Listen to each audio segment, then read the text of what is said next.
Nós estamos um pouquinho atrasados, porque a gente ficou aguardando, mas a gente também não pode perder muito tempo, que o tempo é precioso, né? A gente já é 2h20, então nós vamos iniciar a nossa programação para hoje à tarde. Ontem a gente teve já um tempo precioso diante do Senhor, onde a gente descobriu, né, e entendemos o nosso lugar de ser, né, dentro do nosso ministério. E a gente, essa tarde, está aqui para aproveitar um pouquinho mais do que o Senhor tem preparado para nós. Esse projeto nasceu no coração da Renata, né, no coração vindo do Senhor para o coração da Renata, falar sobre inclusão na igreja. E hoje a gente é um marco, né, nós estarmos aqui, porque nós temos um grupo, apesar do grupo, eu até falei com a Renata que o nosso grupo mesmo, eu achei que está bem desfalcado hoje aqui. Não sei se por conta da data, das férias, porque as pessoas estão viajando, né? Tem toda essa questão. Mas nós nos reunimos de 2 em 2 meses para estar fazendo capacitações, todas voltadas para o reino. E nós precisamos desses momentos de comunhão, de oração, de aprendizado. E hoje eu separei nessa tarde para a gente ler o versículo que está lá em 1 João, capítulo 4, versículo 12, que diz assim: ninguém jamais viu Deus se amarmos uns aos outros. Deus permanece em nós e o seu amor em nós é aperfeiçoado. E que esse momento, né, seja um momento de aperfeiçoamento em amor. E se a gente amar ao próximo, a gente está amando a Deus. Então, que essa tarde, né, seja uma tarde de aperfeiçoamento. Nós, como grupo, eu sei que tem algumas irmãs aqui que não são da Batista, né, são de outras denominações, mas o nosso grupo ele faz parte da associação de todas as igrejas batistas de Juiz de Fora, da Cibassum. E aí, se você tiver interesse depois de entrar no grupo, é um grupo de WhatsApp que não tem bom dia, boa tarde, boa noite. É um grupo onde a gente só coloca mesmo onde a gente vai fazer a próxima capacitação ou um evento que seja a nível assim regional. A gente avisa e chama, né? Alguma dica, alguma sugestão. Se você tiver interesse depois de participar desse grupo, você pode me procurar a Renata. E um dos eventos que vai ter a nível da nossa Convenção Batista é o Congresso Espontaneidade. Eu estou com a imagem, você pode projetar a imagem para a gente? É um congresso apenas, né, para líderes de ministério com crianças. Esse congresso vai acontecer dia 29 e 30 de setembro. Vai ser na Igreja da Família, em Belo Horizonte. Geralmente, a inscrição é um valor bem simbólico. Ano passado foi R$ 35. E esse ano eu ainda não tenho o valor da inscrição, mas acho que até o final da semana a gente já vai ter esse valor. E é na Igreja da Família, em Belo Horizonte. Nós estamos querendo levar uma caravana aqui de Juiz de Fora. E aí, se você tiver interesse em participar, fala comigo após, né? Fala com a Renata. A gente, mesmo que não vá uma caravana, a gente está tentando viabilizar em uma forma da gente estar participando. Esse congresso é da Convenção Batista Mineira. Desde o ano passado, essa é a 2ª edição. Eles tiveram um olhar mais específico para os líderes do departamento infantil. Então, tem várias oficinas, né? Esse ano o tema é Vem com Josué, liderando a nova geração. Então, é um momento muito precioso e se você tiver interesse em participar, fala com a gente. No final, a gente vai estar anunciando novamente para o pessoal que chegou um pouquinho atrasado, mas é um momento muito importante a gente se capacitar para estar exercendo o nosso ministério. Então, nós vamos iniciar, vou chamar o Zani aqui na frente para a gente orar, agradecendo a Deus por tudo que nós já vivemos até hoje e agradecendo a Deus por essa tarde, o qual vamos estar mais uma vez à mercê do aprendizado que vem do Senhor. Vou chamar a Ilza para orar pela Ilzani. Nada mais justo, né, que as Ilzas juntas.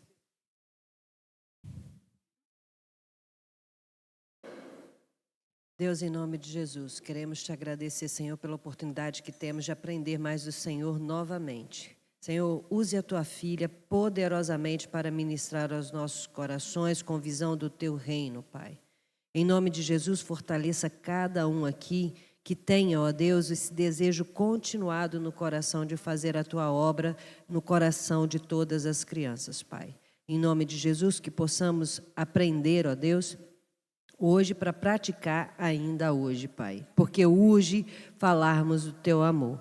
Então, Pai, em nome de Jesus, usa a tua filha com poder e grande graça para ministrar sobre as nossas vidas. É a oração que te fazemos, agradecidos em nome de Jesus. Amém. Amém. Louvado seja Deus. Amém, queridos irmãos. É uma alegria estar aqui nessa tarde. Passou tão rápido, né?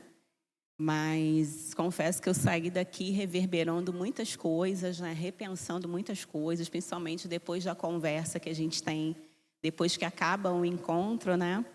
E também quero agradecer a organização, quero agradecer a essa igreja, a Manancial, agradecer a Renata, toda a sua equipe, agradecer cada abraço, né? Cada aconchego nesses dias, né? Então, eu quero muito agradecer por estar aqui, poder de alguma forma aprender mais, né? Enquanto a gente compartilha, a gente também aprende. Então, assim, sem mais demoras, eu gostaria que a gente relembrasse algumas coisas, né, de ontem. Pode passar, por favor. Então, ontem nós falamos um pouco sobre possibilidades, sobre propostas, sobre inclusão, sobre o propósito e também sobre o chamado, né? Aportado lá em Atos capítulo 1, versículo 8. Uma voz, uma verdade, um chamado. E aí a gente tem essa imagem que eu gosto muito, né?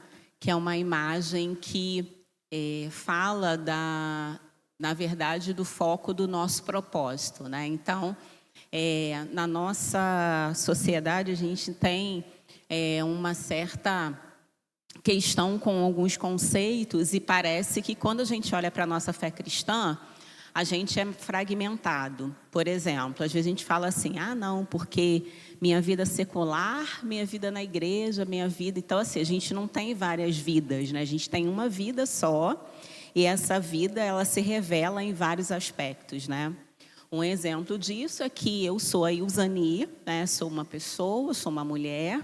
E a Ilzani, na segunda-feira, vai ser a Ilzani, que é uma servidora lá no trabalho, né? Então, lá eu desempenho a minha função. Mas, ao mesmo tempo, também eu sou a filha da Ilza. Não dessa Ilza, né? Mas a Ilza que está lá em Paracambi. Eu sou a filha da Ilza e do Luiz Carlos, né? Luiz Carlos, por sinal, é mineiro, de Rochedo de Minas. Então, eu sou a filha deles. E eu sou a noiva do Rogério também, né? Sou a irmã da Silvani. Mas também sou a coordenadora dos pequenos grupos lá na minha igreja, faço parte da equipe da Escola Bíblica Dominical, faço parte de um grupo que é o Cristo Inclui, que são pessoas que têm, de alguma forma, trabalhado e olhado mais para esse aspecto de inclusão na igreja. Então, em hora eu estou desempenhando papéis e funções diferentes, mas a Ilzani é uma só, e eu tenho um propósito. Então, a gente tem uma missão. Essa missão, ela é desenvolvida pela nossa vocação, né? O que o mundo precisa, e a paixão e a profissão também é o que a gente faz bem, né? Então, é bem importante o que você faz bem, né? Então, eu descobri, ainda na igreja, que eu me dava muito bem com as questões de ensino. E, por conta da igreja, eu fui fazer pedagogia, porque eu me encontrei desde adolescente, dando aula lá com as crianças e não sei o quê. Então, a igreja, para mim, foi esse espaço que me ajudou na descoberta e na minha missão no mundo. Então, em dado momento, por 5 anos, eu fui ministra de ensino da minha igreja e hoje eu desempenho, né, eu desenvolvo a missão que eu tenho, que também, de alguma forma, a minha profissão vai corroborar com essa missão, que é, na verdade, a educação, enfim. E isso tudo me ajuda a pensar o meu propósito. Qual é o meu propósito na Terra? Para que Deus me chamou? Então, é muito interessante. Às vezes, eu estou passeando sem querer, eu estou me vendo em situações de ensino, de compartilhar um conhecimento. Então, isso acaba passando por todas as fases da vida. E não é só porque eu sou professora, mas é porque isso, de alguma forma, acaba me tocando muito. Eu estou dando esse exemplo para a gente relembrar um pouco do que a gente falou. Então, hoje, inclusive, tem pessoas profissionais ganhando muito dinheiro hoje, ajudando as pessoas a entenderem o seu propósito. Eu não sei se você já viu na internet, mentores, enfim, ajudando as pessoas a entenderem o propósito de vida, ou seja, algo que a própria palavra já nos fala milhares de anos, mas hoje o ser humano entendeu que se ele não descobrir o propósito da sua vida, ele vai estar, de alguma forma, desconectado com tudo que está acontecendo. Pode passar, por favor. E aí, a gente terminou, né, ontem o nosso encontro com o mesmo texto que a irmã Renata iniciou, falando, né, sobre o João 3,16, e aí a gente vai lembrar desse reino de Deus, que é um lugar para todas as pessoas, sem exceção. Então, a gente vai se colocar em pé, né, a gente vai cantar, né, uma música que eu conheço desde que eu era criança, mas mas a forma que ela é apresentada eu conheci há 5 anos atrás, quando um bebezinho chegou na nossa família, né? Porque a gente tinha que ouvir essa música o dia todo, mas é uma música que a gente vai cantar agora, ouvir, né? A gente vai cantar, vai fazer os gestos, tudo direitinho.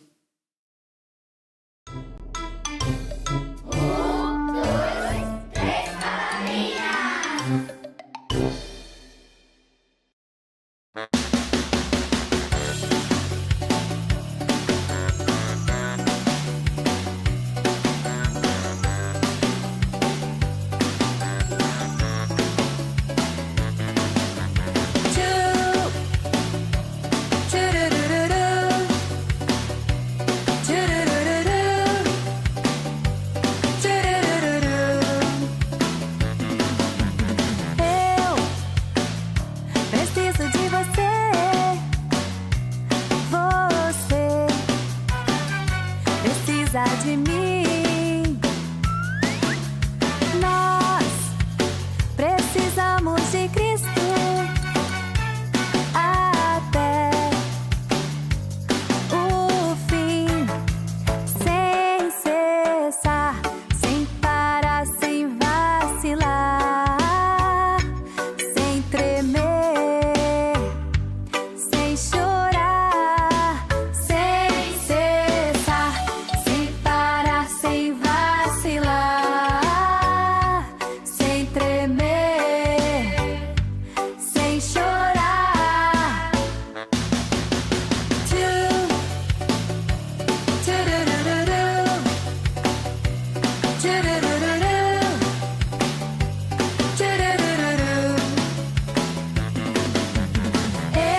amiguinho!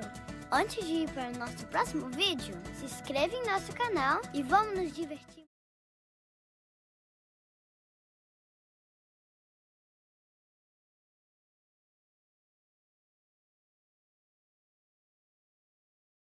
A forma da apresentação da música, né, ela logo me chamou a atenção, né? Eu tenho um sobrinho de 5 anos, então a televisão, né, quando ele tinha ali uns 2 aninhos, era ligada o tempo todo tocando essas músicas, né?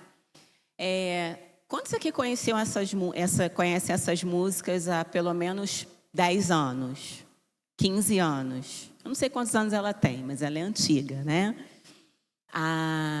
O que os irmãos percebem assim na apresentação desses 3 palavrinhas? O que os irmãos percebem? Mesmo que eu não seja do ministério com crianças, né? Mesmo que eu não trabalhe com essa faixa etária, quando eu vejo um vídeo como esse, o que eu percebo? É isso mesmo que vocês estão pensando, podem falar.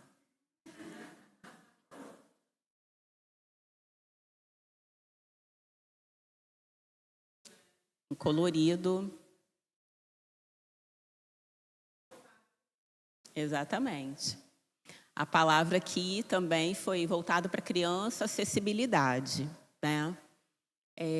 E aí, quando a gente olha, ou seja, e aí eu tenho amigas que têm filhos crianças e elas não professam a fé cristã, mas é um material muito utilizado, eu fico vendo entre eles, entre as crianças, né? Crianças de forma geral. E aí, a gente percebe a acessibilidade ali, não só porque tem também o recurso de Libras, né, do uso de Libras, tem o recurso lá o recurso também da escrita na tela, daquilo que está sendo cantado, mas a gente também vê um outro tipo de inclusão nesse vídeo, que, não sei se os irmãos perceberam, é uma perspectiva étnica, né? A gente vê uma criança, que é uma criança negra, e essa criança negra possivelmente é cega, né? Então, pelo menos o que um desses vídeos apresenta. Então, a gente está vendo a proclamação, né? A cantiga de uma música que fala da questão da necessidade do outro, do suporte do outro, de que eu não sou uma ilha, mas ela traz várias crianças para cantar. Ela não traz só um tipo de criança. Então, quando no assunto que nós vamos tratar hoje, é importante também a gente ampliar as questões relacionadas, né, ao conceito de uma igreja inclusiva, né? É claro que o nosso objetivo aqui é tratar de pessoas que têm uma condição específica ou pessoas que têm alguma deficiência, mas é importante também a gente pensar nessa diversidade de indivíduos, né? Então, por exemplo, quando a gente faz um cartaz, a gente tem que levar em conta quem são as crianças da nossa igreja. Será que a gente só tem crianças, né? Crianças indígenas, crianças negras, crianças loiras, dos olhos azuis, crianças brancas? Então, é importante a gente olhar para o ministério que a gente trabalha e como esse ministério ele vai ser retratado nos cartazes que a gente faz. Será que as crianças, os adolescentes, os jovens e os adultos, eles se veem nos materiais que a gente expõe dentro da comunidade? Eu tenho uma percepção muito apurada por isso. Por exemplo, a nossa Junta de Missões Nacionais, né, da Convenção Batista Brasileira, a própria Junta de Missões Mundiais, até por trabalhar com o mundo todo, tem um cuidado muito grande na representatividade dos missionários, das pessoas que estão retratadas nos cartazes, né? Quando eu faço uma análise, inclusive nesse aspecto dos materiais, né? Por exemplo, quando a gente recebe um material relacionado ao mês da família, esse material ele precisa ter, de alguma forma, retratar as famílias da igreja, né? As famílias da igreja, elas não têm só uma cor de pele, elas não têm só um tipo de cabelo, elas não têm só uma condição social. Então, por que hoje nós, por exemplo, né? E aí eu vejo, estou falando dos batistas porque eu sou da igreja batista, mas eu acabo acompanhando também outras denominações. Isso é muito claro. A gente já entendeu que a gente precisa olhar para a nossa diversidade de pessoas dentro da nossa própria comunidade, a diversidade brasileira, já que a gente olha para o Brasil. Então, essa também é uma perspectiva que a gente precisa ter dentro dos ministérios que a gente atua, da projeção dos cartazes, da forma que a gente apresenta, né? Então, por exemplo, esse material que eu expus aqui, todo ele, você vai encontrar essa diversidade de crianças sendo apresentadas, né? Porque todos podem crer, né? E se todos podem crer, todos podem cantar, todos podem ter o acesso a esse material. Ontem eu cometi, né, após a minha apresentação, né, uma lacuna, né, cometi uma gafe, um erro. Eu fiz a minha audiodescrição, né? Eu me apresentei, né? E aí algumas irmãs vieram me perguntar o que é isso, né? Então, eu me apresentei porque, caso haja uma pessoa com deficiência visual que esteja assistindo, né? E aí, se assistir hoje também, ele já vai, de alguma forma, saber quem é a pessoa, pelo menos as características da pessoa que está falando. E aí, essa também é uma possibilidade para a gente que expõe os nossos cultos nas redes sociais, né? Inclusive, na época da pandemia, eu mandava o link para um amigo que é cego, e ele dizia, eu fazia para ele algumas perguntas, né, acerca da acessibilidade, né? Ele também é um irmão da Igreja Presbiteriana, né? E eu sempre pergunto muito para ele, isso aqui atendeu? Como que a gente podia fazer melhor, né? Porque a gente está aí na rede social, a gente não tem a dimensão das pessoas que estão ouvindo a gente. Então, é importante que seja, de alguma forma, o mais acessível possível. E aí acaba sendo uma prática, né, que a gente acaba fazendo. Como, por exemplo, se eu fazendo a exposição de uma imagem, né, e na presença de uma pessoa com deficiência visual, uma pessoa cega, eu deveria dizer, por exemplo, o que está aparecendo ali, que tem uma imagem. Essa imagem, ela precisaria ser, de alguma forma, falada, né? Então, vamos passar. E aí, a gente ontem, né, a gente tratou um pouco desse conceito de inclusão, a gente também falou sobre a necessidade da voz que nós ouvimos, desse chamado, e hoje a gente vai falar um pouco sobre essa igreja, né? A gente está falando de inclusão na igreja. Ontem eu até coloquei a foto do cartaz, né? Muita gente elogiando, tá de parabéns, muito bacana mesmo o cartaz, né? Sabe quem é a peça fundamental da inclusão na igreja? Então, assim, muito bacana também. E aí, essa igreja, essa comunidade dos chamados para fora, é uma comunidade que tem Cristo como Senhor e a Ele obedece, assim como a sua palavra. E aí eu coloquei aqui pelo menos os 5 princípios, né? Os 5 princípios, né? Ou da missão da igreja. Então, a missão da igreja, para que a igreja existe, né? E aí os textos estão aportados lá no Evangelho de Mateus, capítulo 28, né? O 19 e o 20, que é o texto intitulado da Grande Comissão. E aí, podem abrir, por favor, Mateus 28, 19 e 20, é um texto que possivelmente, né, a gente já conhece, mas a gente vai se deter nele para a gente tratar dessa missão da igreja, né? Então, portanto, ide, fazei discípulos de todas as nações, batizando-os em nome do Pai, do Filho e do Espírito Santo, ensinando-os a guardar todas as coisas que eu vos tenho mandado. E certamente estou convosco todos os dias, até a consumação do século. Amém. E esse texto, portanto, indo, fazei discípulos, ou seja, na caminhada, o fazer discípulos na tarefa missionária da igreja. Não é uma tarefa que eu fico parado, né? Ou eu vou para algum lugar, mas enquanto eu caminho, enquanto eu vivo, eu vou fazendo esses discípulos. E aí a tarefa de batizar, de ensinar a guardar, essa tarefa também é uma tarefa que segue a vida da igreja. Então, a igreja não faz só isso ou só aquilo. A igreja não vai só na sua caminhada indo e fazendo discípulos, e tá bom, mas também vai batizar, vai ensinar esses discípulos a guardar, a perseverar na fé e saber que esse Senhor está com ela, com essa igreja, com esse discípulo todos os dias, até a consumação dos séculos. Esse aspecto, né, ele vai dialogando lá com Atos capítulo 1, ele vai afirmar esse lugar do discípulo e essa voz que disse. Então, a igreja ela existe para proclamar o evangelho, né?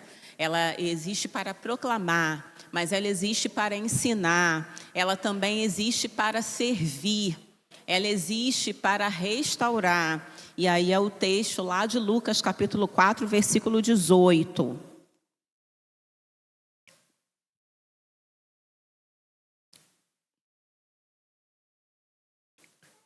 Que é a citação do livro do profeta Isaías, né? O Espírito do Senhor está sobre mim, pois que me ungiu para evangelizar os pobres, enviou-me a curar os contritos de coração, né? Os contritos de coração, e pôr em liberdade os oprimidos, e anunciar, no versículo 19, o ano aceitável do Senhor, né? A proclamar a liberdade aos cativos, a restauração da vista aos cegos, e pôr em liberdade os oprimidos, e anunciar o ano aceitável do Senhor, né? Então, proclamar a liberdade àquele que está vivendo em prisão, e essa prisão é uma prisão longe do conhecimento da graça de Deus, restaurar e dar vista aos cegos. E aí a gente precisa também ampliar aquilo que a gente vê, senão a gente, de alguma forma, acaba inviabilizando a obra missionária, né? E aí a gente vai falar um pouco disso à frente, né? Por quê? Todas as vezes que, na leitura do texto bíblico, a gente tem a cura, a gente trata... Jesus curou muitos enfermos, Jesus curou muitas enfermidades, o Senhor curou muitas pessoas, por exemplo, cegos, né? Pessoas que tinham também as suas questões motoras, mas a gente está falando de uma cegueira que não é uma cegueira física, mas é uma cegueira espiritual. Por quê? Se a gente usa o texto fora do contexto, a gente acaba na espiritualização das deficiências, né? E a gente vai falar também um pouco sobre isso, né? A liberdade dos oprimidos e a anunciar o ano aceitável do Senhor. Então, é esse espírito que me capacita para ser instrumento de transformação, libertação e cura. Eu estou aqui porque fui curada, fui liberta, porque o meu destino, o seu destino, era o império das trevas. Então, Jesus nos tirou do império das trevas e nos trouxe para o reino do Filho do seu amor. Ele é o nosso libertador, Ele é o nosso Senhor. Então, a gente também tem essa missão. A missão da igreja é de restaurar o coração, a vida daquele ou daquela que outrora estava longe, ou estava até discriminado, ou era considerado como ninguém. Então, a missão da igreja é levar aqueles que outrora estavam fora para dentro. São os chamados para fora que resgata aqueles para dentro da comunhão do Evangelho de Cristo. A igreja também existe para adorar a Deus e também para compartilhar, que é o aspecto da comunhão, né? A gente tem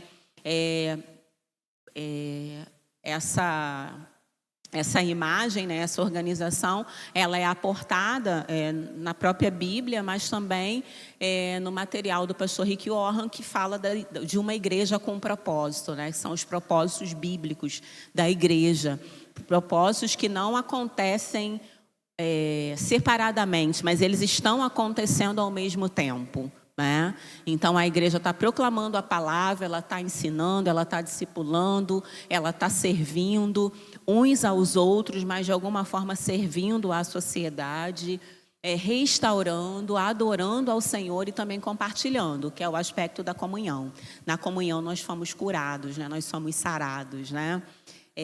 Nós somos vistos, quando eu estou com meu irmão, esse relacionamento é um relacionamento que traz cura, porque o Cristo que está em mim é o Cristo que está em ti, por isso nós somos irmãos, filhos do mesmo Deus. Somos diferentes, mas iguais na alma, né? Diz o poeta, né? O mesmo sangue que te salvou, que me salvou, é o mesmo que te salvou também, né?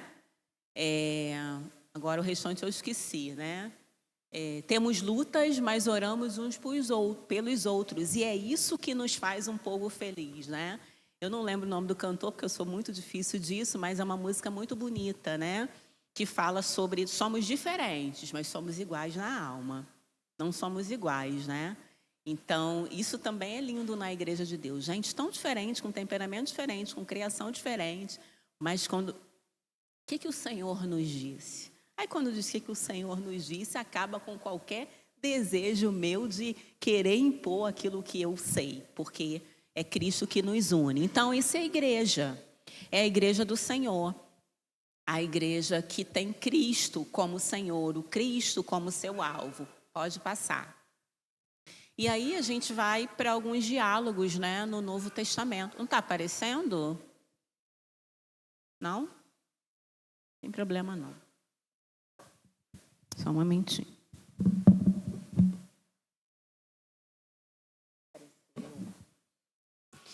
Então, a gente vai ter alguns diálogos no Antigo Testamento que ajuda a gente a pensar como que essa questão, como que Deus trata cada questão. O primeiro deles aí é Levítico 19:14, que diz assim...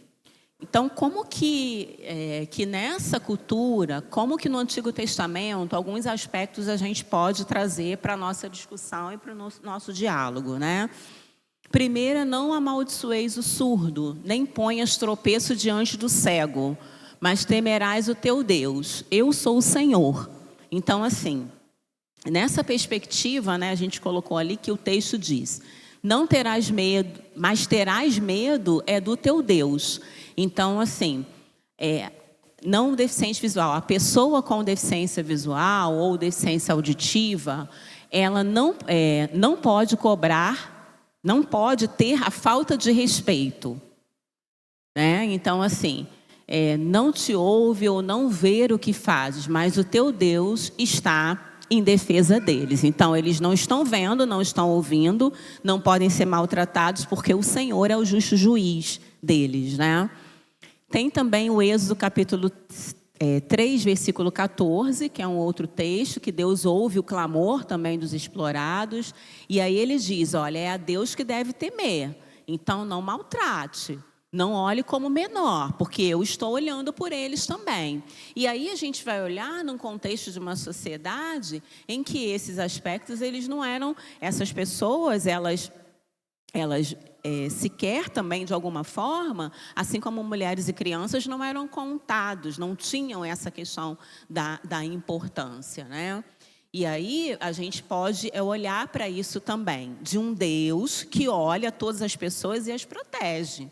Assim como como em toda a Bíblia, o Senhor fala da justiça e da proteção ao órfão, à viúva e ao estrangeiro, Ele também está falando dessas pessoas com condições específicas. Isso nos mostra e nos leva a crer que o Senhor é Deus que olha para todas as pessoas.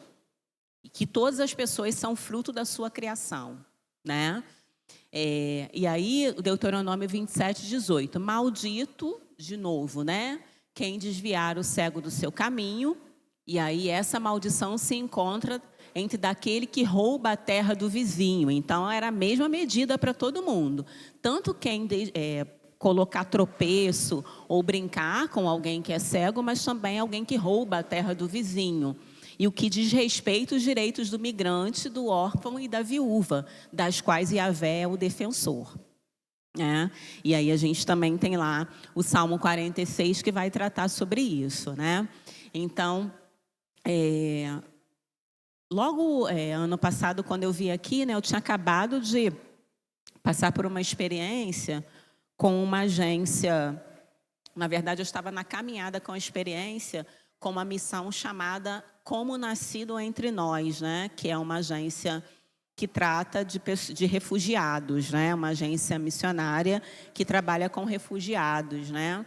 E é uma agência que é referência. É uma referência, inclusive, para a Acnur, né, que é o órgão das Nações Unidas, que trabalha com refugiados, mas Como Nascido Entre Nós é uma agência cristã, né, que é justamente aportado no texto bíblico que Deus fala para tratar o estrangeiro, né, a pessoa em situação de refúgio, como nascido entre nós. E daí vem essa questão. E aí eu me aproximei da agência Como Nascido Entre Nós, porque eles ofereceram uma formação que trata da refugiado e deficiência. E aí eu falei, preciso me aproximar desse negócio, né? A gente está com uma crise migratória mundial e, por exemplo, na cidade que eu moro, a gente já tem refugiados, né, de outros países, né? E, de alguma forma, a igreja, muitas vezes, é essa instituição que, muitas vezes, também acaba recebendo muitos desses indivíduos. Fato é que essa igreja, hoje, ela é chamada a se envolver em desafios maiores, em incluir aqueles que outrora estavam fora de uma perspectiva de uma igreja que vive dentro de uma sociedade, né? Então, por isso que ontem eu falei da importância do conhecimento, do aspecto da legislação, da organização disso no nosso país, né? Então, por exemplo, essas agências cristãs, elas são muito... Por que elas têm essa validade diante até de alguns órgãos? Porque são agências muito sérias, né? Por exemplo, a Junta de Missões Mundiais, quando ela vai tratar de toda uma organização, de enviar pessoas para fora do país, ou de receber pessoas aqui, não passa só pelas nossas questões relacionadas à fé. Passa também por todo um conhecimento de como se organiza vários aspectos dentro da nação brasileira. Então, por exemplo, se chega uma pessoa em situação de refúgio, não é só colocá-la dentro da minha casa, né? Tem toda uma questão muito séria que, inclusive, eu posso, né, responder se eu fizer algumas coisas que não podem ser feitas. Usane, mas eu só estou colocando, ajudando, mas eu preciso ter conhecimento dessa tramitação. Então, nesse aspecto também da inclusão, é bem importante que a gente conheça, principalmente em tratando de crianças, né, do direito da criança. O ano era 1998. Uma igreja muito relevante fez um grande acampamento de jovens e adolescentes. Aquele acampamento tinha o objetivo de edificar a vida daqueles indivíduos, jovens e adolescentes, e alguns adultos também. Foram tempos muito... segundo o relato das pessoas que participaram, foi um tempo de muita edificação.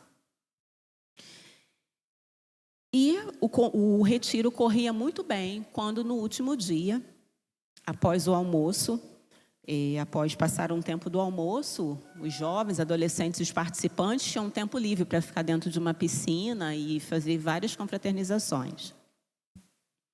E eram muitas brincadeiras, né, de natação, de mergulho, enfim.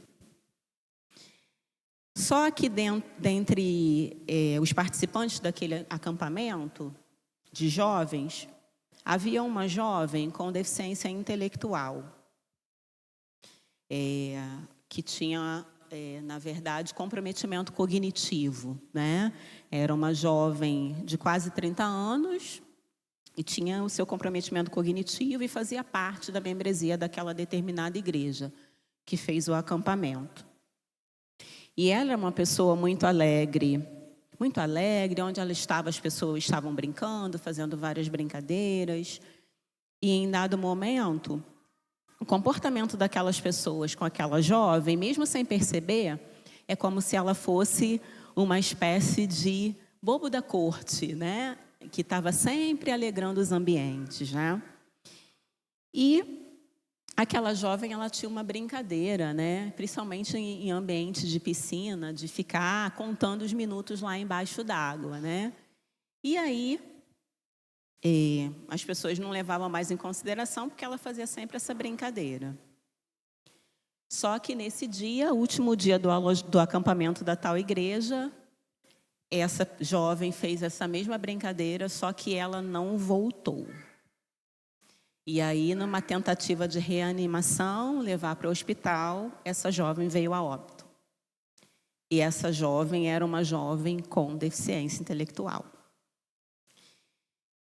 Como que vocês acham que ficou a vida daquela determinada igreja? O que vocês acham que aconteceu com essa igreja? Um palpite. Sentimento de culpa, mais o quê? Sim, já estava acabando mesmo, né? Porque foi no último dia. Enfim. Fim da história. Faleceu, a jovem faleceu. A liderança daquela igreja tinha conhecimento jurídico do que poderia acontecer à igreja, ainda mais aquela pessoa sendo uma pessoa com deficiência intelectual. E a família poderia requerer vários direitos, mas isso não ocorreu, mesmo a família não sendo daquela comunidade, né? E eu estava lá. Eu era uma das adolescentes desse acampamento. E isso passou na história, né? E aí, quando eu comecei a estudar a temática, comecei a trabalhar com a temática, quando eu comecei a trabalhar com a igreja, eu pensei em alguns aspectos sobre como nós olhávamos a pessoa com alguma condição específica, há mais ou menos mais de 20 anos atrás, e nós olhamos a pessoa hoje, por conta do conhecimento que a gente tem. Quando eu me reporto à época, nada do que era feito, as coisas que eram feitas, as pessoas tinham, de alguma forma, dimensão, né? Do que estava sendo feito, de como aquela pessoa era tratada. Ela era uma pessoa que estava ali, né? Vamos fazer as brincadeiras, vamos... E hoje a gente já aprendeu algumas coisas, né? Que brincadeira é bom se todo mundo pode rir. Se alguém ri e eu fico chateado, não é brincadeira mais, né? E a outra coisa, se a gente olha numa luz de 20 anos atrás, se a gente tem a legislação que a gente tem hoje, a igreja ia sofrer várias sanções. A igreja ia para a mídia. As pessoas iam falar o que estava na cabeça dela pelas redes sociais. Só que há 20 anos atrás a gente não tinha Facebook, a gente não tinha Instagram, a gente não tinha mídia social. Então, por que eu estou falando que é importante a gente, como comunidade do Senhor, conhecer os caminhos? Para a gente não errar. Uzani, mas ninguém teve culpa. Não teve mesmo. Mas a questão são os cuidados que nós, enquanto comunidade de Deus, precisamos ter. Porque a gente vive numa sociedade diferente. Hoje as pessoas, elas têm conhecimento dos seus direitos e nós também devemos ter. Isso não é uma bobagem, quando a gente fala que a gente precisa ter conhecimento de todos os aspectos. Não só do como fazer, do como receber, mas de tudo. E principalmente no cuidado com o outro. O cuidado com o outro é muito importante. Às vezes, algumas questões, elas se colocam até como engraçadas para alguns, mas às vezes a gente despersonaliza as pessoas e coloca-os num lugar que nem Deus colocou e nem a gente deve colocar. Por quê? Pode passar, por favor. Não, pode continuar aí, continue aí, por favor. Porque no Evangelho de Cristo, no reino de Deus, há lugar para todas as pessoas. E aí Davi, ele mostra isso, né? No anterior mesmo. Davi, ele mostra isso quando ele descobre, né, lá, quando ele é rei, e ele descobre que tem na linhagem lá do seu grande amigo, né, na linhagem de Jonathan, alguém vivo, né? Lá em 2 Samuel 9:13, Davi, ele descobre que o neto de Saul, Mefibosete, né, o Meribaal, ele está vivo e ele era uma criança que tinha, segundo o relato bíblico, né, tinha uma questão no seu aspecto físico, né? Ele era uma pessoa com deficiência física. Ele tinha caído e quebrado as pernas, né?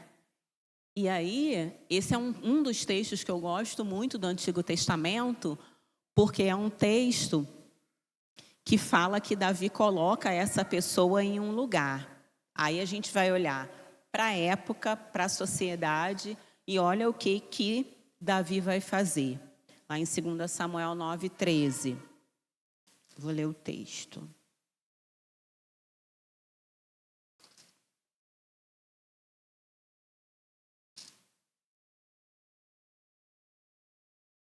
E Mefibosete morava em Jerusalém, porque sempre comia à mesa do rei, e era coxo de ambos os pés, né? Aí fala, esse capítulo 9 é o capítulo, se você não leu ainda, é um capítulo que é importante que você leia, que é quando Davi honra ao filho de Jonatas, né? Que ele pergunta: resta alguém da casa de Saul para que eu trate com bondade por amor de Jonatas? Havia um servo na casa de Saul, cujo nome era Ziba, e chamaram-no para que viesse Davi, e disse o rei: és tu Ziba? Respondeu ele: teu servo. Perguntou o rei: não há alguém na casa de Saul a quem eu possa mostrar a bondade de Deus? Ziba respondeu ao rei: ainda há um filho de Jonatas, aleijado de ambos os pés. Perguntou o rei: onde está? Respondeu Ziba ao rei: está na casa de Maquis, filho de Amiel, em Lodebar. Assim mandou o rei Davi trazê-lo na casa de Maquis, filho de Amiel, em Lodebar.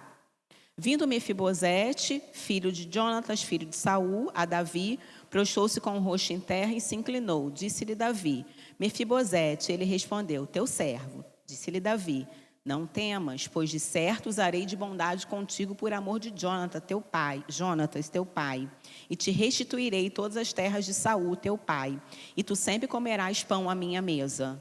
Mefibosete se inclinou e disse: quem é teu servo para olhar para um cão morto, tal como eu?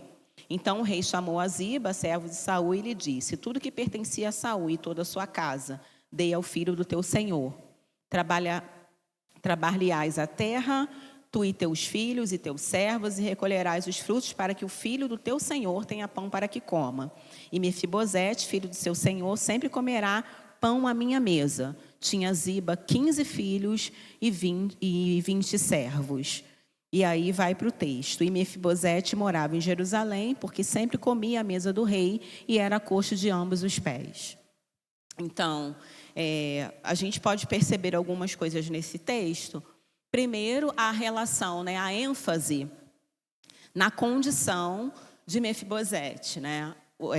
No versículo 3, há essa ênfase, né? No versículo 8, há essa ênfase aí trazida pelo próprio Mefibosete, né? Que ele não se olha e não se vê digno de estar ali.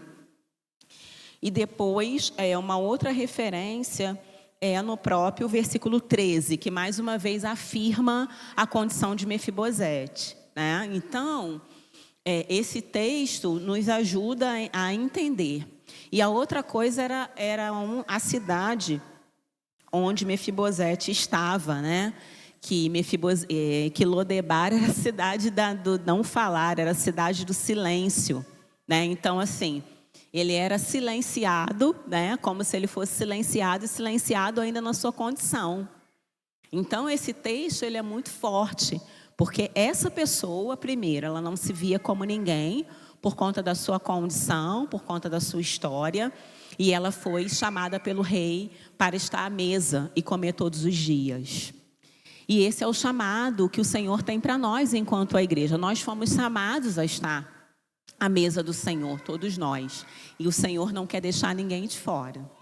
Por que a gente, muitas vezes, sem perceber, a gente acha que uns são dignos de estar à mesa e outros não são? Quando o Senhor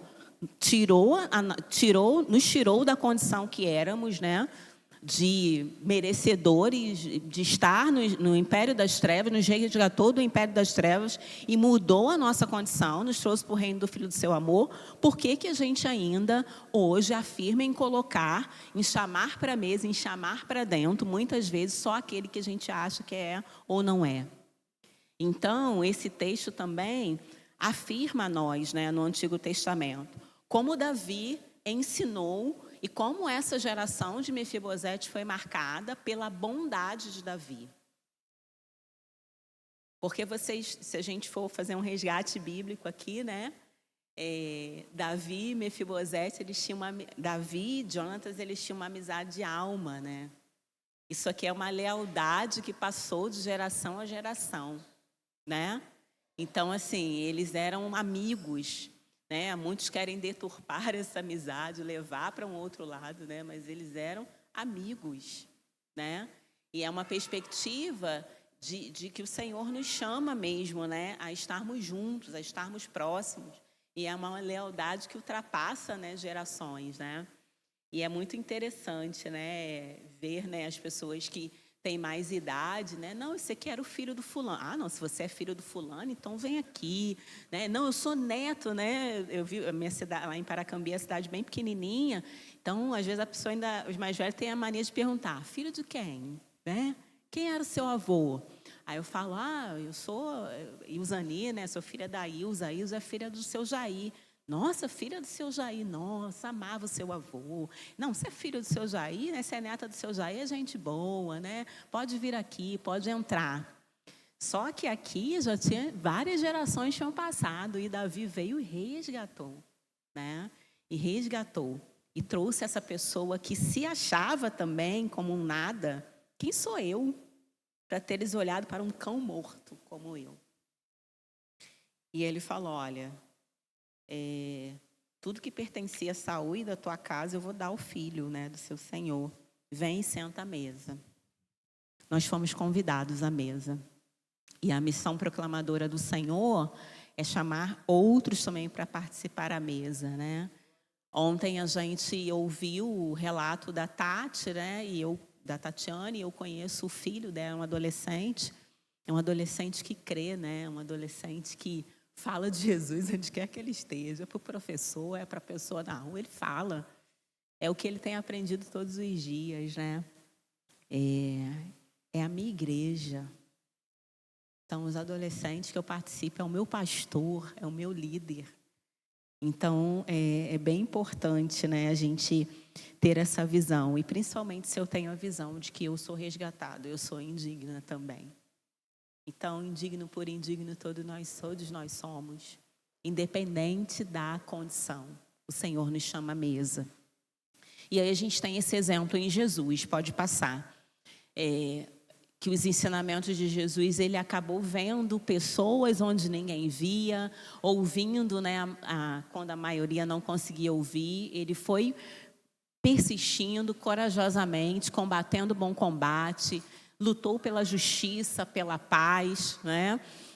E o ministério de Jesus, ele sempre resgatou a dignidade humana, né? E a dignidade humana pressupõe respeito a isso, né? A igualdade. E a gente tem o texto de Marcos, capítulo 5, verso 1. E aí a condição desse indivíduo, né, nesse aspecto, estava ligada a uma condição espiritual, no Evangelho de Marcos, capítulo 5, versículo de 1 a 20, que é o texto que trata do endemoniado gadareno geraseno, dependendo da sua versão. E qual era a condição daquele homem? Socialmente falando, o que ele fazia?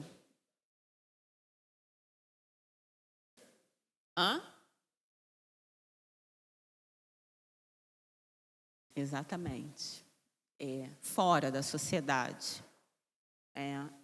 Ele tinha aspectos que apontam, né, para uma questão mental, para uma deficiência mental grave.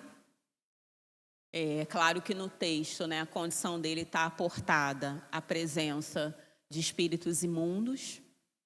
E aí a gente tem que ter bem sabedoria em olhar para o texto bíblico e para a sociedade, que nem que a deficiência, a gente não vai tratar da espiritualização disso, né? Ouro ou menos, é pecado de alguém, nada disso. Nesse aspecto era uma questão entre Jesus e esse homem, né? E aí esse homem, em Jesus, ele é curado, restaurado, liberto. E ele queria o quê? Andar atrás de Jesus, né? Eu vou ficar colado com quem me curou, com quem me tirou dessa condição. E as pessoas olhavam para ele e falavam, gente, esse aí era aquele que andava sem roupa, que andava se cortando. Eu fico imaginando, né, que as pessoas tivessem medo dele, né, por conta da condição. E Jesus fala, vai para tua casa, conta aos teus o que aconteceu com você. E aí a gente precisa entender nesse aspecto que quando o Evangelho de Cristo, quando a salvação chega a mim, ela se estende a todas as pessoas. Imagine como foi esse homem voltar para casa e falar para Jesus, falar para todo mundo o que Jesus fez, né? Eu tenho uma menina na minha vida, ela tem 13 anos, né? É a Isa. A Isabela canta muito e ela tem uma fé muito firme em Deus. E é muito interessante que onde ela chega, ela pega o microfone, pode ser uma festa, pode ser o que for. Posso cantar? E aí ela começa a cantar os louvores, né? E ela, no final, ela fala, Cristo é meu Senhor, você também precisa aceitar Jesus. Eu fico falando, a Isabela, ela prega em lugares que, de repente, eu não teria espaço para pregar. A Isabela é uma menina, serva do Senhor Jesus. E a Isabela tem síndrome de Down. A Isadora tem síndrome de Down. E eu estava conversando recentemente com a tia dela, que é minha amiga, e ela dizendo que essa missão proclamadora ninguém entende, mas ela não deixa em nenhum lugar onde ela esteja de falar do nome de Jesus. E é uma fé, uma proclamação da palavra, uma intimidade com Deus. Todos podem crer. Mas um dia ela recebeu o Evangelho de Cristo, né? O outro texto é de Lucas 5, capítulo 18 a 20. Eu quero pedir, se você puder abrir sua Bíblia. Me ajuda aí, Renata, com o tempo, a hora que a gente combinou. 5, 18. Eis que uns homens transportaram numa cama um homem que estava paralítico e procuravam fazê-lo entrar e pô-lo diante dele. E não achando por onde pudesse levar, por causa da multidão, subiram ao telhado. E por entre as telhas o baixaram com a cama até o meio, diante de Jesus. Até o 20 só. E vendo ele a fé dele, disse, homem, os teus pecados te são perdoados. Mas esse texto também dialoga conosco no Evangelho de Lucas. Esse homem, ele precisou, né? Ele tinha pessoas, amigos, né? Pessoas que queriam levá-lo até Jesus. E nesse texto a gente vai destacar essa ação dos indivíduos que estavam ao redor, de entender, eu quero levar alguém a Jesus e eu vou ser esse instrumento. Às vezes a gente olha para esse texto somente por um aspecto, né? Que é o aspecto da ação de Jesus, né? Do perdão dos pecados, da cura. Mas a gente precisa pensar nessa proclamação do Evangelho, que eu me entendo como um instrumento de entender o valor do outro e entender que o Evangelho que transformou a minha vida é o Evangelho que vai transformar a vida de qualquer pessoa, ainda que seja alguém que esteja à parte dessa sociedade, ou alguém que não se vê como um indivíduo digno de ser amado, de ser respeitado, de ser querido. Então, esse texto também dialoga conosco nesse aspecto. De que essa proclamação, ela passa pela visão daquele também que é chamado, aquele que ouviu uma voz, uma verdade do Senhor, mas também que tem essa ação da proclamação do Evangelho. Por que é necessária uma mudança de mente? Porque nós, enquanto indivíduos, a gente acaba achando que quem tem uma diferença acaba sendo menor do que quem não tem aquela diferença, sendo que todos nós temos as nossas. Então, não adianta falar não, porque não vai entender. Pode falar. Exatamente. Então, por que a gente, muitas vezes, até sem perceber, a gente limita a ação de Jesus? Porque, na verdade, a gente limita, porque o poder dele, né, ninguém pode limitar. Mas a gente limita quando a gente acha, não vou nem fazer nada, não vou nem falar, porque ainda usa uma palavra que é muito difícil, né? Tadinho, ou tadinho, que é isso? São pessoas uma pessoa com uma condição diferente, né? Eu lembro de um diálogo que eu tive com um aluno, trabalho, né, maior parte do tempo com jovens e adultos, né, adolescentes, jovens e adultos. E aí um dia um aluno, né, com deficiência intelectual, ele disse para mim assim: professora, por que eu sou assim? Aí eu fingi que não tinha ouvido, né, assim, na verdade que eu não tinha entendido. Eu disse: assim como? Assim, professora. Eu não aprendo, eu às vezes não sei muito bem o que eu estou fazendo. Eu sou diferente, por que eu sou assim? Eu falei assim com ele, eu pensei, né? Falei, difícil. E eu respondi assim: então, eu não sei por que você é assim. Só que eu sei que você faz coisas que eu não consigo fazer. E no caso desse aluno, ele tem uma habilidade fantástica com o corpo. Tudo que você dá para ele fazer com o corpo, ele faz. E hoje, ele é um rapaz de 23 anos e ele ganha dinheiro, ganha os seus recursos através da profissão, através da dança, né? E no caso dele, né, trabalha em vários aspectos. É uma pessoa que, nesse momento, né, não se apropriou totalmente da leitura e da escrita, mas tem uma visão de vida ampla. Inclusive, em dado momento, conheceu o Evangelho de Cristo, entendeu o Evangelho de Cristo e começou a caminhar lá numa comunidade, né, evangélica, cristã. E essa pergunta é uma pergunta que chega a nós e a gente quer dar respostas, né? Que respostas são essas? Às vezes, quando eu não sei, eu costumo falar, né? Quando a gente não sabe muito o que falar, a gente joga para Deus, né? E aí a gente pode cometer vários erros. Primeiro, de dizer que... Pode falar. Não? Primeiro, de dizer que Deus fez uma coisa e eu nem sei se realmente foi. Colocar para Deus aquilo que é da vida. Colocar para Deus aquilo que é uma condição humana. E aí a gente vai cair na questão da espiritualização. Isso, muitas das vezes, se a gente não tiver esse olhar, nessa conversa, esse olhar bíblico que a gente está vendo aqui, a gente acaba denominando, né? Muito isso. O que é isso, né?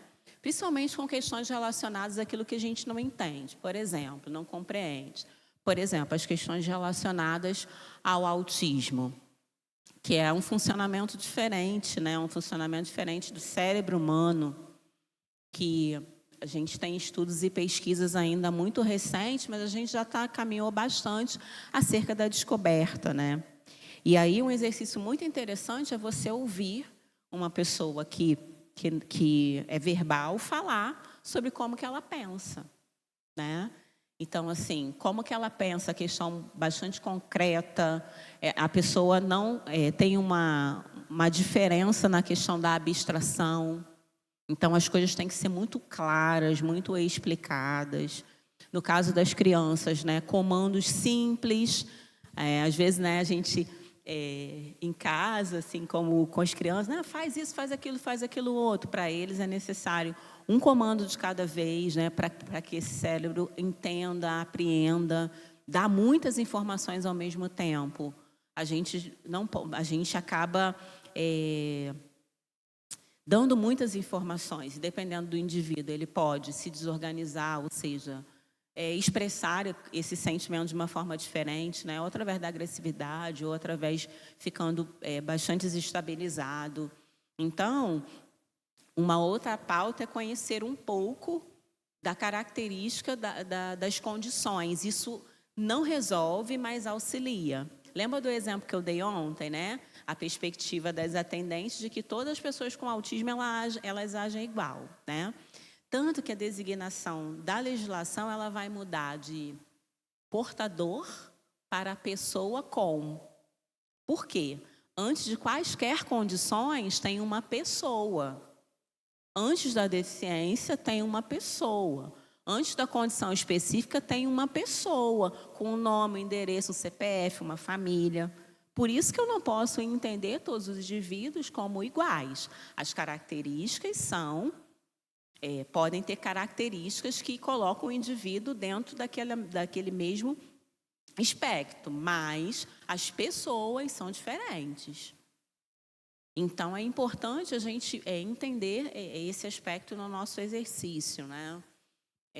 Ministerial, nosso exercício de comunidade, né? De entender essa diferença entre as pessoas e tratar o indivíduo como um indivíduo, né? Eu falo que em um dia, no atendimento, a 5 pessoas com autismo, nenhuma é igual à outra, né? No meu exercício docente, por exemplo, às vezes no planejamento do atendimento, né, no atendimento educacional especializado, a gente tinha perspectivas diferentes, mas o que foi muito bom para um, diante da questão do outro, eu precisava usar uma outra metodologia, porque as pessoas são diferentes. Então, é muito importante a gente entender isso, né? Toda pessoa com essa condição, ela age desse jeito, né? Todas as pessoas com deficiência visual, elas são mais sensíveis, mais isso, mais aquilo. Não. Eu preciso entender e compreender essa pessoa, né? Então, é importante a gente conhecer, é importante a gente ouvir, para evitar questões outras, né? Pode passar, por favor. E aí, o apóstolo Paulo, ele não buscou separar para conquistar. E aí, cumprindo as escrituras, né? Ele promoveu nova interpretação para incluir os excluídos, né? Derrubando barreiras. E aí a gente tem lá o livro de Atos, né? Capítulo 10, quando na designação, né, da pregação apenas para alguns, né? E que os gentios eles deveriam ficar de fora. E aí é um episódio, a gente está passeando bastante pela Bíblia. Tem mais coisas, né? Mas a gente não... Que é a visão de Pedro, né? Em Jope. O que Pedro fala, né? Ele tem uma visão, e a visão era do céu aberto. E no versículo 15, segunda vez a voz lhe disse: não faças tu comum ao que Deus purificou. Então, é um texto que estava tratando, né, da pregação do Evangelho também, não só aos judeus, mas aos gentios também, né, que Deus queria alcançá-lo, mas havia essa certa resistência. Então, é importante, nesse texto, que, às vezes, diante dos nossos olhos, determinado grupo ou determinadas pessoas já são consideradas menores, né, ou por aquilo que fazem, ou por aquilo que a gente acha, mas como que o Senhor, Ele quer alcançar todas as pessoas. Podem passar. Pode passar, por favor. Ainda no Novo Testamento, só para a gente ir para um outro momento pensando algumas coisas. O que a gente pode aprender com as Escrituras acerca do nosso fazer enquanto igreja e os aspectos que a gente tem tratado aqui desde ontem, né? Que o Evangelho de Cristo é um evangelho para todas as pessoas. Logo, esse evangelho é inclusivo, a gente nem deveria estar falando desse tema aqui, mas a gente está procurando entender todas as questões que a gente vive nesse tempo. Então, o que a gente pode aprender com as Escrituras, né? São vários aspectos, mas eu elenquei alguns pontos aqui. Para que todos estejam na comunidade cristã, é necessário o envolvimento de muitos, desde a chegada, culto, vida, ministério, né? Então, para que a gente esteja aqui, para que todos estejam aqui, é necessário que todos, né? E aí, esse encontro ele é promovido pelo Ministério com Crianças, né, dessa igreja, mas a gente tem representação de várias pessoas aqui, de vários ministérios. Adolescentes, recepção, jovens, enfim. é necessário a participação de todos.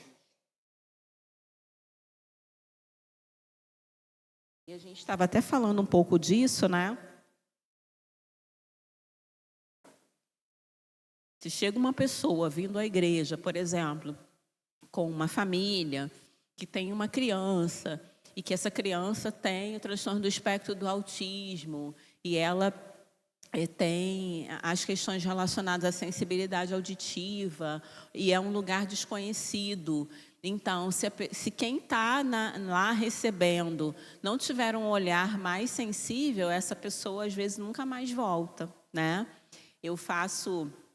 Quando eu estou atendendo as famílias, né, eu faço lá no relatório, né, nessa anamnese, para entender o contexto da criança, eu faço algumas perguntas, né? Rotina em casa, como é, se é um adolescente, se tem outros relacionamentos, se participa de alguma outra instituição que não a escola. E aí eu faço essa pergunta também para entender a rede de relações daquela família e até daquela criança, adolescente ou adulto com alguma deficiência. E muitos deles dizem, não, a gente vai à igreja. E aí eu costumo perguntar, e como que é lá? Não, lá tem problema nenhum lá, porque eu estou lá desde que eu estava grávida, então as pessoas já entendem, enfim. E aí, recentemente, eu atendi uma responsável e ela disse assim, falei, essa pergunta, né? Participa, vai a algum clube, alguma instituição religiosa? A gente vai à igreja tal, uma igreja lá do município. E aí eu falei, e aí, como que é lá? Não, olha, lá ele corre o culto todo. Só que o pastor falou assim, deixa ele correr. É melhor ele aqui do que lá fora. Só que eu me sinto constrangida. Eu falei, olha só, primeiro você vai voltar para lá e dizer para essa pessoa que ela está de parabéns nesse sentido, é isso mesmo. Né? Não falo, né, que eu também tenho conhecimento, mas é importante reafirmar o trabalho das instituições, né? E você deve... Eu sei que às vezes você pode se sentir constrangida, mas as pessoas entendem que ele é uma criança e, à medida que o tempo vai passando, isso vai se ajeitando. E ela disse, realmente, e agora ele já vai lá com a tia da salinha. Não fica muito tempo, não, mas ele tem ficado. Mas, assim, ninguém fica de cara feia para mim. E todo mundo, e o pastor fala, deixa ele correr. Depois ele vai aprender, né? Aí o pastor fala, agora você pode sentar, diz que ele senta um pouquinho, depois começa a correr de novo. Por que eu faço essa pergunta?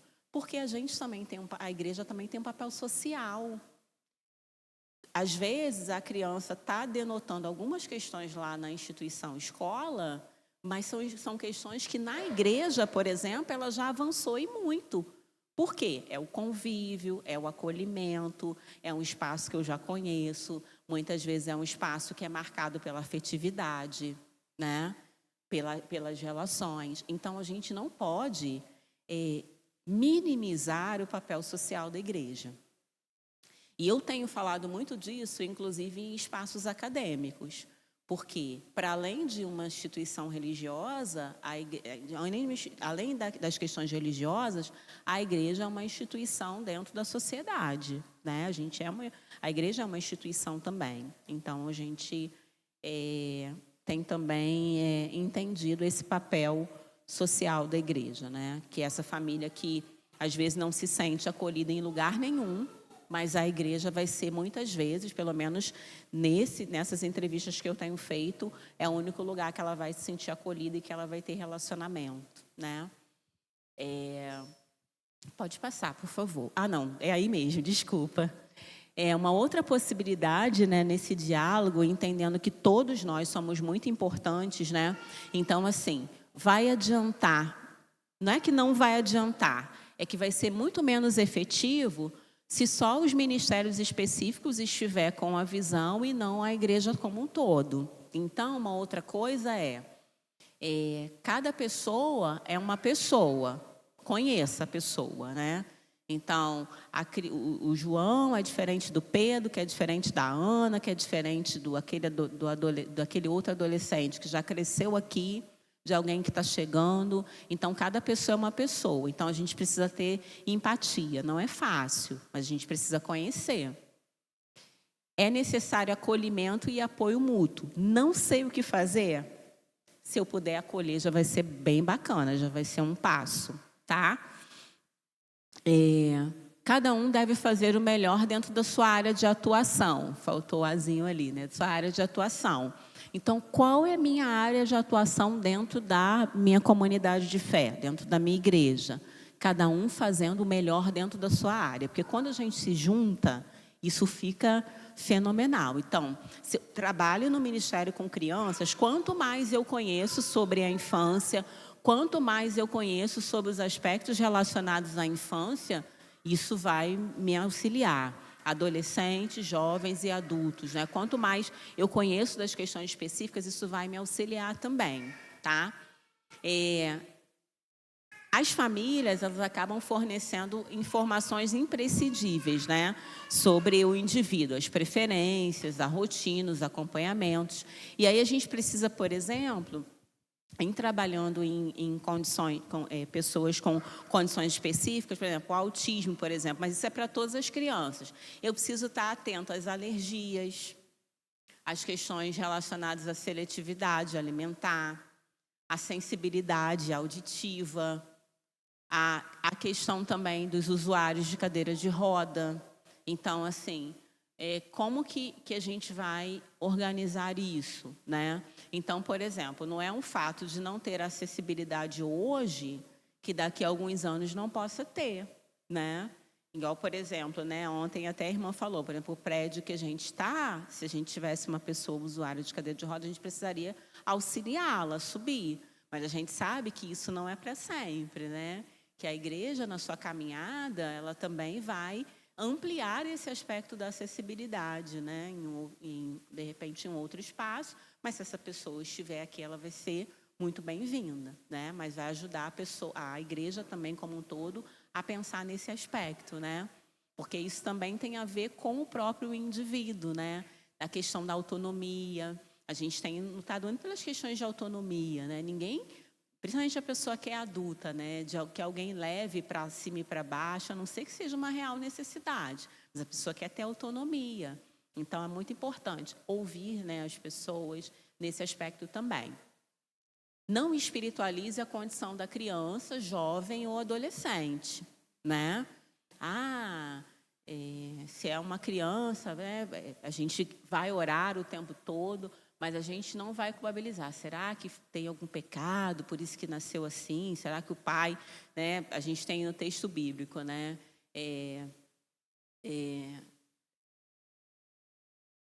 Essa questão da espiritualização, né? Quem pecou, ele ou seus pais? Ninguém pecou. Isso aconteceu para a glória de Deus, né? Então, a gente já avançou muito, mas a gente precisa trabalhar ainda mais, porque coisas que a gente não conhece, ou que são novas, ou que são até assustadoras, a gente tende, muitas vezes, como ser humano, e aí eu fico vendo, né, que independente da fé, a espiritualizar, a colocar para o sagrado que a pessoa crê, né?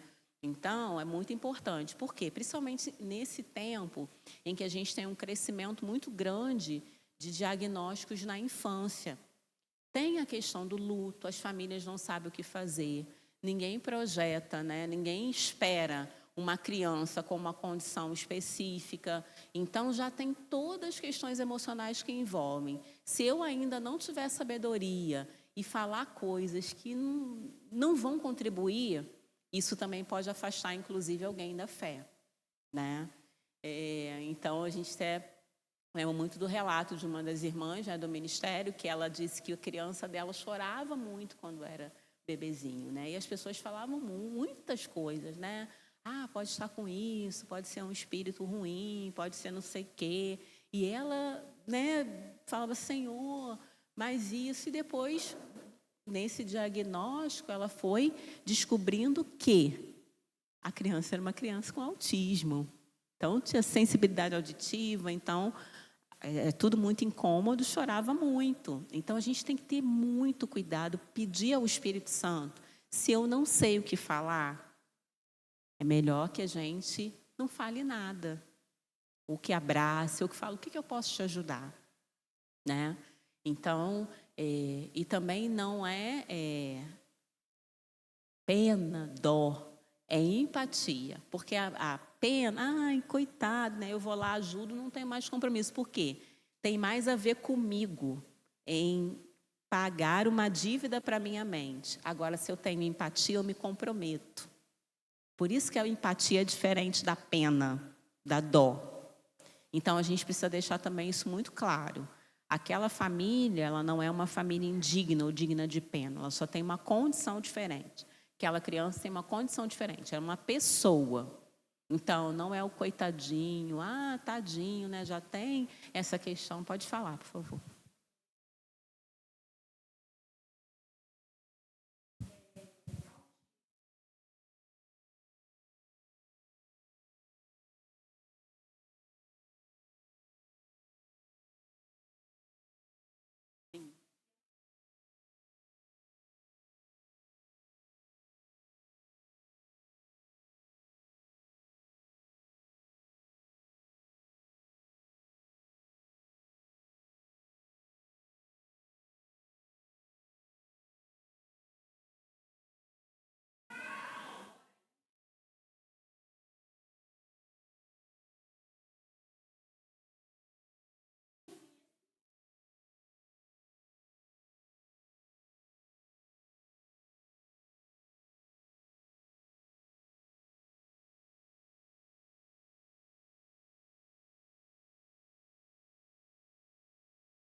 Sim, relato de uma mãe, né?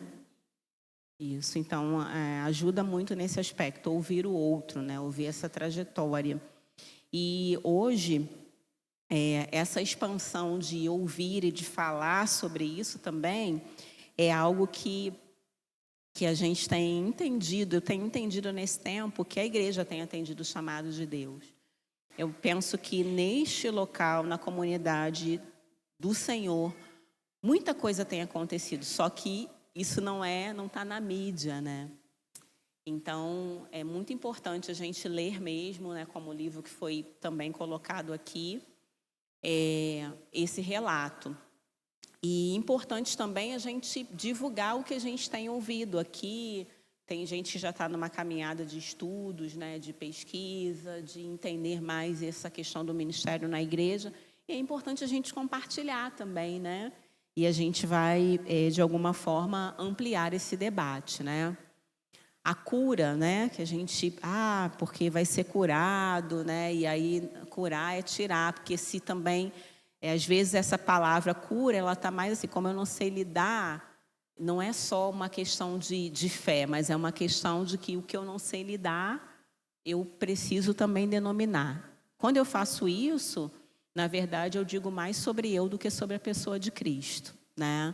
Então, prometer cura, prometer uma série de coisas, isso não é a sabedoria que vem do alto, né? Então, a cura para a condição específica é a inclusão. É todas as pessoas estarem juntas e entendendo que a igreja é o meu lugar. A igreja é o meu lugar, o ministério que eu exerço é o meu lugar. E se a gente não tiver essa amplitude, esse debate, a gente vai perder a onda de Deus, o que Deus está fazendo, né? Pela vida, o que Deus está nos chamando a fazer. Deus está agindo constantemente ao meu redor. Deus está agindo. Eu só preciso perceber de qual forma Ele quer que eu me envolva, porque Ele está agindo. E aí eu preciso dessa sabedoria que vem do alto. Eu preciso da ação contínua, diária, cotidiana do Espírito Santo na minha vida para me ajudar a entender, a calar, a acolher, a perceber, enfim. E aí a gente vai dar uma pausa agora, né? E aí ontem, quem estava aqui ontem? Levantem a mão. Fizeram um dever de casa? Sim, tudo bem. Eu gosto de aluno assim, que fala, não fiz, professora, mas eu estou aqui, não faltei. Isso mesmo, seja bem-vindo. Mas a gente vai fazer agora duplas, né? Eu pedi para a gente escrever, né, um sonho para a gente, ou vários sonhos, e também para o ministério que a gente atua. E aí você vai procurar uma pessoa que você quiser, que você se sentir à vontade, e vai orar com ela. Você vai orar pelo sonho dela, pelo sonho ministerial, e ela vai orar pelo seu sonho ministerial. A gente vai ter um tempo para isso, tá bom? A gente vai ter uns minutos para isso, depois eu vou convidar a irmã Renata para orar em voz alta, e a gente vai para o nosso coffee, tá bom? Quem não tomar café tem, né, água, outras questões lá, tá? Você não é obrigado a tomar café, é bom que sobra. Vamos orar então? Vamos orar as duplas de oração.